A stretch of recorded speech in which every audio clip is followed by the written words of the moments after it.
நமது களம் டிவி, உண்மை உறக்க எப்போதும். புதுச்சேரி மணக்குள விநாயகர் கோவிலில் அக்னி நட்சத்திர பூஜையை முன்னிட்டு இன்று 1008 இளநீர் அபிஷேகம் நடைபெற்றது. புதுச்சேரியில் மிகவும் பிரசித்தி பெற்ற மணக்குள விநாயகர் கோவிலில் அக்னி நட்சத்திர பூர்த்தி பூஜை இன்று நடைபெற்றது. அக்னி நட்சத்திரம் கடந்த 4ஆம் தேதி துவங்கியது. அன்று முதல் புதுச்சேரியில் 6 முறை 100 டிகிரிக்கு மேல் வெப்பம் பதிவாகி வெயில் தாக்கத்தால் மக்கள் கடும் அவதிக்குள்ளாகினர்.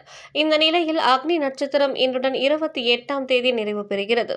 இதனை முன்னிட்டு இதையொட்டி மணக்குள விநாயகர் கோவிலில் அக்னி நட்சத்திர பூர்த்தி நிகழ்ச்சி இன்று நடைபெற்றது. அதனையொட்டி மணிக்கு சுவாமிக்கு 1008 இளநீர் மணக்குள விநாயகர் அபிஷேகம். இதில் திரளான பக்தர்கள் பலர் கலந்து கொண்டு சுவாமியை வழிபட்டனர். ஏற்பாடுகளை கோவில் நிர்வாக அதிகாரி பழனியப்பன் மற்றும் குழுவினர் செய்திருந்தனர்.